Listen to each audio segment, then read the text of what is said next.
जीवन खाली हाथ खड़ा है सपनों के उस पार।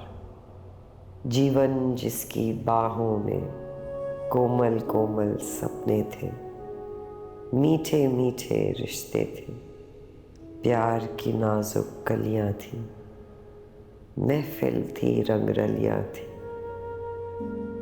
मस्त रंगी बरसातें थी, चांदनी की भीगी रातें थी।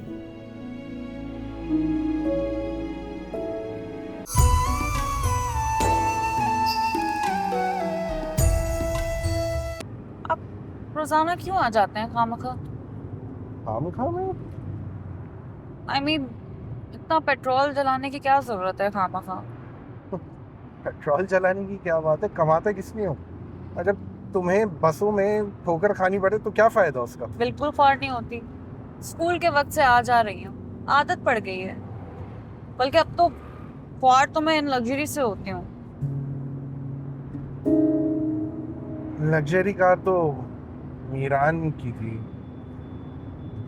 मीरान के भी शीशे उतरवाती थी मैं। वैसे आजकल दिखता नहीं है, उसकी गाड़ी भी नहीं दिखती है। क्या यूनिवर्सिटी वगैरह नहीं आ रहा है क्या? घर क्या है? क्यों? बस में इतने सवाल जवाब नहीं होते ना, ज्यादा कंफर्टेबल रहती हूँ। सॉरी।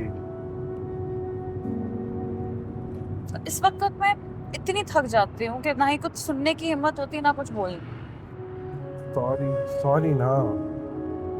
आप प्लीज अब मुझे पिक एंड ड्रॉप करने मत आया करें। लेकिन मिसाल है, आपकी जरूरत होगी मैं आपको कॉल कर लूंगी जैसे पहले किया करती थी। पहले जैसी बात नहीं है ना। बात क्या है?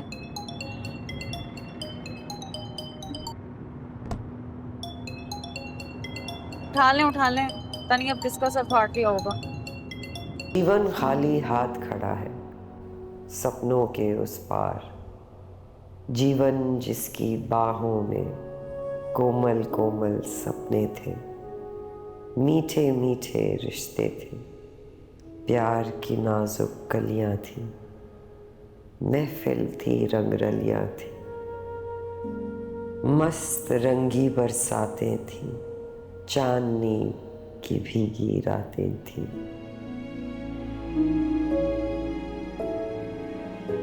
कतरा कतरा जलते थे सावन से जब मिलते थे, ओढ़ के रंग हजार।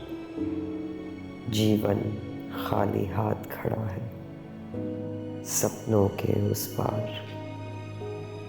एक रसीली ख्वाहिश पे आंगन अपना छोड़ दिया, कच्ची नींद की ख्वाहिशों से फूल सा सपना तोड़ दिया।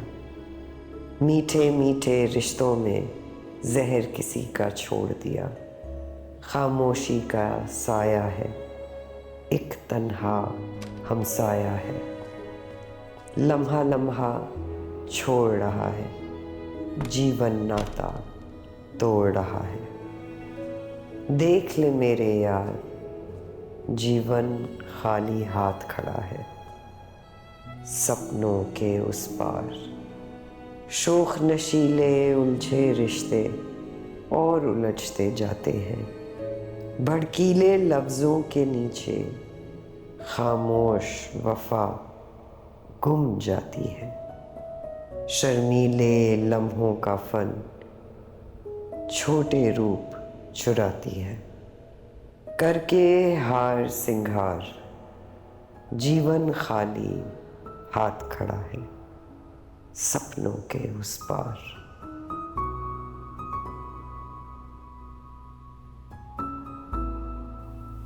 ईरान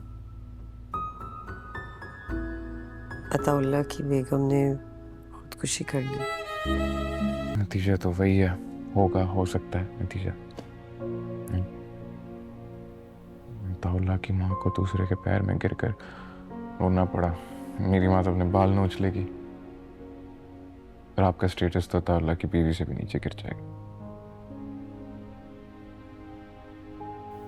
पापा को दुख होगा, उनको ज्यादा दुख होगा। उनका बेटा, इकलौता बेटा, मैदान में उतरने से पहले भाग गया। बहुत दूर की बात है। और तुम्हारे दर्द का क्या होगा? पता नहीं,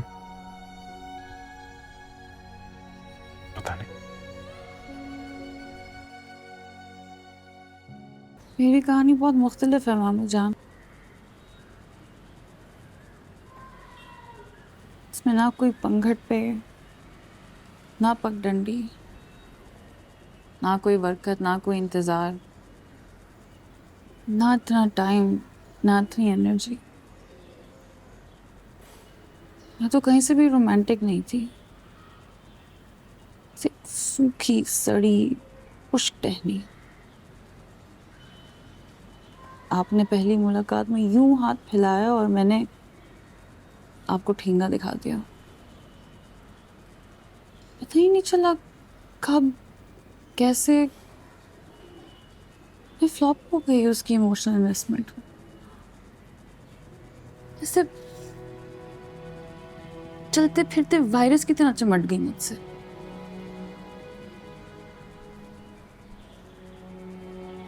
फिर भी मैंने अपनी आंखें खुली रखी मामू जान।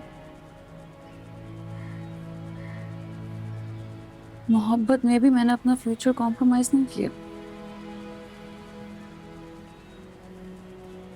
आपकी दीवार बनी बनाई थी, जात और मजहब की ऊंची लंबी स्ट्रॉन्ग सी दीवार, जिसको ना कभी आप पार कर सके ना कवल। मैं तो बीच मैदान में खड़ी थी मामू जान। मैंने अपनी दीवार खुद बनाई थी, ऐसी दीवार जिसको ना कभी मैं पार कर सकूं और ना वो। क्योंकि फिर ना मैं खुद को रोक पाती ना उसको।